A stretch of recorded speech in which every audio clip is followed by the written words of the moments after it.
Hello నమస్తే welcome back to my YouTube channel వేసీ Paradise. I am Gajavali Sai Sahiti.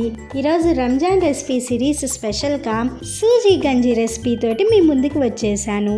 ఇది ఒక ఇఫ్తార్ రెసిపీ. దీనినే సూజీ పోరేజ్, సాబుదానా సూప్ అని ఇలా రకరకాలుగా పిలుచుకుంటూ ఉంటారు. ఇది ఒక లోకల్ డిష్ అనమాట. ఒక్కొక్కరు ఒక్కొక్క టైప్ ఆఫ్ సీరియల్తో చేసుకుంటూ ఉంటారు.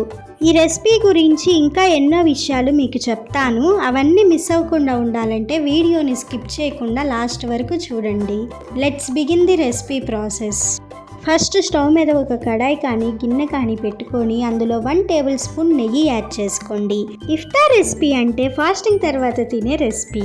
సో మనం నెయ్యి యాడ్ చేసామంటే ఎంతో ఎనర్జీని ఇస్తుంది. నెయ్యి మెల్ట్ అయిన తర్వాత ఇందులో ఒక బిర్యానీ ఆకు, 3 లవంగాలు, 1 యాలుక్కాయ, 1 ఇంచు చెక్క యాడ్ చేసుకొని కొంచెం ఫ్రై చేసుకోవాలి. మనం ఇలా మసాలా స్పైసెస్ని యాడ్ చేసుకోవటం వల్ల డిష్కి మంచి టేస్ట్ వస్తుంది. ఇప్పుడు ఇందులో సన్నగా పొడవుగా కట్ చేసి ఉంచుకున్న 1 ఆనియన్, సన్నగా చాప్ చేసి ఉంచుకున్న 1 పచ్చిమిర్చిని యాడ్ చేసుకొని కొంచెం ఫ్రై చేసుకోవాలి. ఇప్పుడు ఇందులో మీ టేస్ట్కి తగినంత సాల్ట్ యాడ్ చేసుకొని ఆనియన్స్ ఒక 70% కుక్ అవ్వనివ్వాలి. తర్వాత ఇందులో 1 టీ స్పూన్ అల్లం వెల్లుల్లి పేస్ట్ యాడ్ చేసుకొని పచ్చివాసన పోయేంత వరకు ఫ్రై చేసుకోవాలి. ఇప్పుడు ఇందులో సన్నగా పొడవుగా కట్ చేసి ఉంచుకున్న 1 టొమాటో, గుప్పెడంత పుదీనా, గుప్పెడంత కొత్తిమీర యాడ్ చేసుకొని టొమాటోస్ పూర్తిగా మగ్గేంత వరకు వెయిట్ చేయాలి. చాలా బేసిక్ ఇంగ్రీడియంట్స్తో ఎంతో ఫాస్ట్గా చేసుకునే టేస్టీ రెసిపీ ఇది. ఈ రంజాన్ హోలీ మంత్లో ఎంతో ఫ్రీక్వెంట్గా చేసుకునే గంజి రెసిపీ ఇది. ఇలా మొత్తం ఫ్రై అయిపోయిన తర్వాత ఇందులో 3 కప్స్ వాటర్ యాడ్ చేసుకోవాలి. అంటే 3/4 లీటర్ వాటర్ అన్నమాట. వాటర్ రోలింగ్ బాయిల్ అయ్యేంత వరకు వెయిట్ చేయాలి. ఈ రెసిపీ గురించి నాతో నా ఫ్రెండ్ చెప్పిందనమాట. దానికోసం స్పెషల్ థ్యాంక్స్ టు హర్. ఇలా వాటర్ బాయిల్ అయ్యే టైంలో సాల్ట్ని ఒకసారి అడ్జస్ట్ చేసుకోండి. వన్స్ ఇలా వాటర్ రోలింగ్ బాయిల్ అయిన వెంటనే ఇందులో 1/2 కప్పు బొంబాయి రవ్వ యాడ్ చేసుకోవాలి. అంటే 50 గ్రాములు బొంబాయి రవ్వ. మనం రవ్వ యాడ్ చేసుకునేటప్పుడు కొంచెం ఇలా మిక్స్ చేసుకుంటూ యాడ్ చేసుకోవాలని గుర్తుంచుకోండి. మీరు ఇలా మిక్స్ చేసుకుంటూ యాడ్ చేసుకోలేదు అంటే ఉండకడుతుందన్నమాట. రవ్వ మొత్తం యాడ్ చేసుకున్న తర్వాత 3 to 5 మినిట్స్ లో టు మీడియం ఫ్లేమ్ మీద జస్ట్ అలా బాయిల్ చేసుకొని స్టవ్ ఆఫ్ చేసుకుంటే సరిపోతుంది. మరి ఎక్కువసేపు కుక్ చేసుకున్నారు అంటే గట్టి పడుతుంది.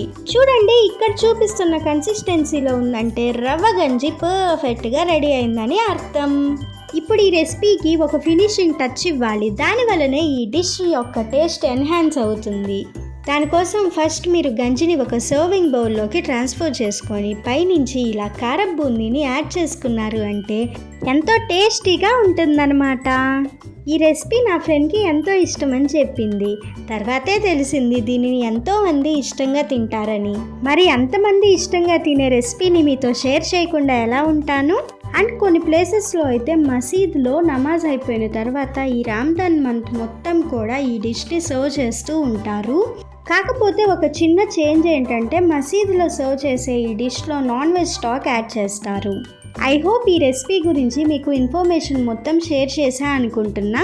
ఇంకా మీకు ఈ రెసిపీ గురించి కానీ రంజాన్ మంత్లో చేసే ఇంకా వేరే రెసిపీస్ గురించి కానీ ఏమైనా తెలుసుంటే కమెంట్ చేయండి. ఇలాంటి ఇంకా ఎన్నో ఇంట్రెస్టింగ్ డిషెస్ రంజాన్ రెసిపీ సిరీస్లో రాబోతున్నాయి. అవన్నీ మిస్ అవ్వకుండా ఉండాలంటే వెంటనే సబ్స్క్రైబ్ చేసుకోండి. Stay tune for more interesting recipes. Please do watch, like, share, comment and subscribe to my YouTube channel. Thank you for watching. Bye bye.